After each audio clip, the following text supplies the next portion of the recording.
Growing up, my parents had always talked to me about dating and dating with the intention of marriage. But as a teenager, that's kind of difficult to comprehend. You know, you think you understand it and that you get it, but really had no idea what they were talking about. About a year and a half ago, I was talking with a friend and we got into that conversation about dating and what our lists look like. And he asked me, so tell me about your list, what is it that you're kind of looking for?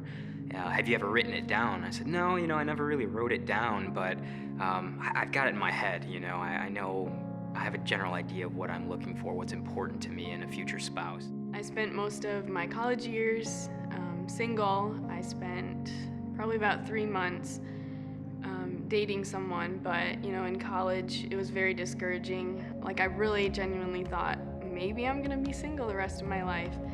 And God challenged me at that point and just said, you need to fall more in love with me before you can fall in love with someone else, because you need to know what true, genuine, godly love is. I sat down and just kind of allowed myself to get quiet. And then I started writing, and I had those two categories, my non-negotiables, those things that are the deal breakers if it's not met, and those things that are kind of secondary, that are important to me, but not necessarily going to be a deal breaker. I started thinking more seriously about finding a future husband, and two things that I did not want to compromise on was, one, that the guy that I met would fall more in love with God more than me, and that he would seek God in everything, in every part of his life. I felt like those were gonna be impossible to find. Thought to myself, there is no way that I'm gonna find anyone. I'm gonna be single for the rest of my life. But I thought, I feel good about this, regardless of if I can really find somebody, if there's somebody out there for me. Lo and behold, after doing that, a couple months later, I ended up meeting Rachel.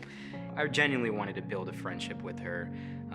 That was more important to me, but eventually when I started talking to her, the conversation got a little more serious. So when Adam and I started hanging out, he kind of unexpectedly asked me about dating and what I thought about that, and it kind of took me off guard for a little bit. And I just told her, I've had this time to think about this, to pray about this, but just because I've had time to pray about it and feel good about taking that next step in dating, I know that I haven't allowed you that opportunity. I thought, maybe a week, and she'd get back to me. I ended up waiting 2 months for an answer from her. I know he was being very patient with it, but for me, like in my heart, God was doing something individually with me on where he was calling me.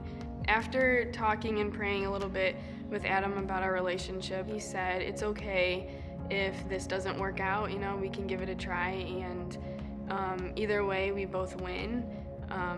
We'll know that this isn't God's plan for us, and if it does work, then that's good too. Just the way that Adam was supportive and encouraging to me, and the way that God was leading me in my life, I knew that was confirmation that, this was a good way to go.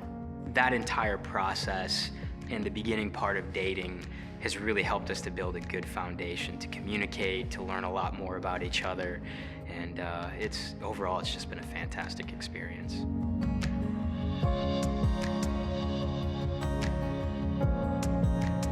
I really value that time that I spent chasing her.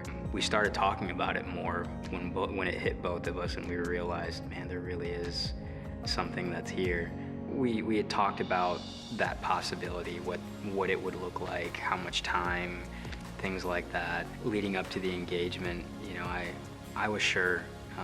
There was a point for me when I was praying, and I remember talking to God, and I said, God, I choose her. Decided to talk to her parents and talked with my parents, and thus, the beginning of this year, I popped the question.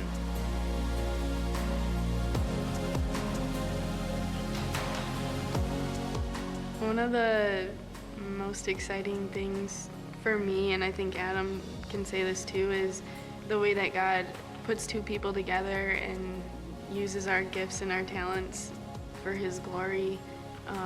Adam Adam can encourage me and challenge me in my own spiritual life, and I can do the same for him. I feel like this is all helping us to build a good foundation. It's taken a lot of patience on both of our parts, but that's also the beauty of relationships and being able to share life together.